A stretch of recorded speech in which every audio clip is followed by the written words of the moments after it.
Мы на пороге огромного дефицита. Досмотрите это видео до конца, и вы узнаете, какие жуткие прогнозы из-за жары предрекают таджикам. Подписывайтесь на наши обновления и точно будете в курсе всего самого актуального. Аномальная жара, которая держалась в Таджикистане и Центральной Азии в последнее время, может привести к летнему дефициту электроэнергии в регионе. Летнему. Может ли таким положением воспользоваться богатый гидроэнергетическими ресурсами Таджикистан? В последней декаде июля в странах Центральной Азии наблюдалась аномальная жара, которая привела к историческому максимуму потребления электроэнергии в Узбекистане, Кыргызстане, а также и в Таджикистане. Так, Минэнерго Узбекистана сообщила, что 22 июля показатель потребления электроэнергии за сутки составил 237 миллионов киловатт-часов или на 6% больше прошлогоднего показателя, что стало максимальным значением не только на этот летний период, но и в целом за год. Потребление электроэнергии в Ташкенте этим летом достигло исторического уровня и превысило на 15% показатели минувшего осенне-зимнего периода, когда спрос на электроэнергию был традиционно самым высоким. Национальный энергохолдинг Кыргызстана зафиксировал рекордный показатель потребления электроэнергии 19 июля.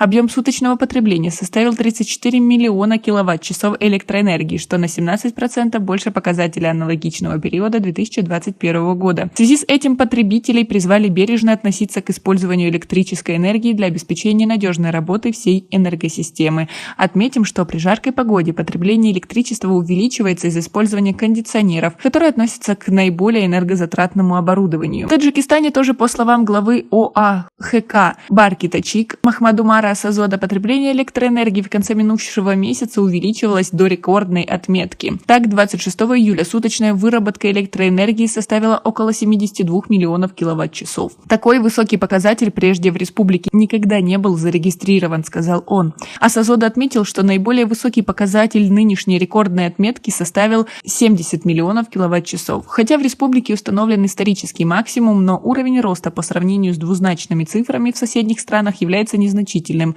всего лишь около 2%. Тем более, как отметил глава Барки Тачик, потребление электричества в стране с каждым годом растет естественным образом, увеличивается численность населения, появляются новые семьи и домохозяйства. Таджикистан, по данным Всемирного банка, является единоличным лидером по приросту населения на постсоветском пространстве. Сравнительно низкий по сравнению с соседними странами рост уровня потребления электроэнергии, вероятнее всего, связан с самоограничениями жителей Таджикистана, ведь далеко не каждый в стране, где почти треть населения проживает в бедности, может себе позволить покупку кондиционера, а многие из тех, кто его имеет, пользуются только при крайней необходимости.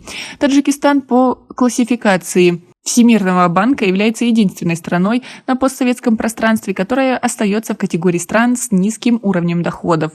В этой категории являются страны с ВВП на душу населения менее 1026 долларов, в основном беднейшие африканские страны. ВВП Таджикистана на душу и население по итогам 2021 года составил 885 долларов.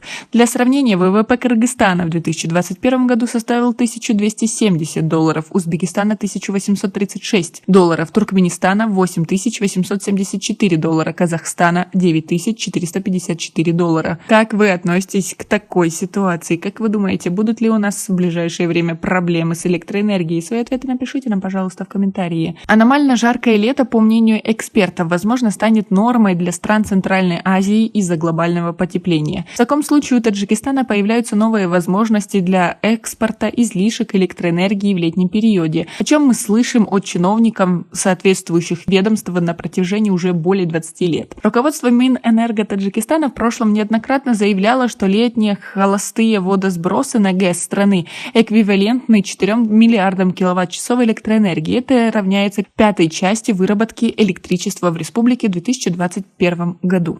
Глава Барки Тачик подтвердил, что определенная часть воды пропускается мимо турбин Нурекской ГЭС, то есть осуществляется холостой водосброс. Это, по его словам, сверх объемов, которые накапливаются в водохранилище для использования в осенне-зимнем периоде. Он подчеркнул, что до номинального уровня заполняемости резервуара остается всего 1,5 метра по состоянию на конец июля. Никаких проблем не существует. Приток воды превышает установленную норму.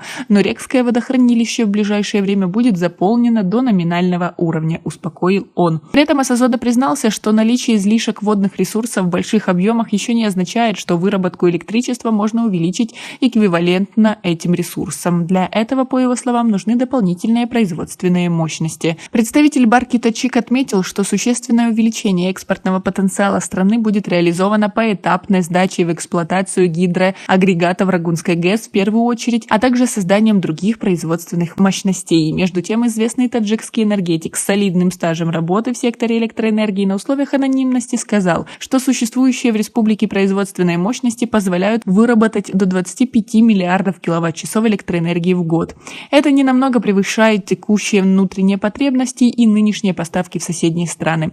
Тем более, что потребности внутри республики ежегодно увеличиваются из-за высокого роста численности населения и появления новых промышленных мощностей. Существенные дополнительные потребности в электричестве в летнем периоде могут привести к дефициту в самом Таджикистане. О заметном увеличении поставок за рубеж при нынешних наших производственных возможностях даже речи быть не может у адекватного правительства. Специалист подчеркнул, что основная ставка делается на Рагунскую ГЭС, но отсутствие необходимого финансирования затягивает достройку этой станции. Таджикистан будет способен заявить о решении региональных проблем с электроэнергией только тогда, когда у него будет Рагунская ГЭС с годовой выработкой не менее 13 миллиардов киловатт-часов, заключил он. А как вы относитесь к такой ситуации, что Таджикистан планирует наращивать экспорт? Не боитесь ли вы дефицита? Как вы думаете? Свои ответы напишите нам, пожалуйста, в комментарии. И у нас пока на этом все. Оцените наше видео подпиской и лайком. До скорой встречи.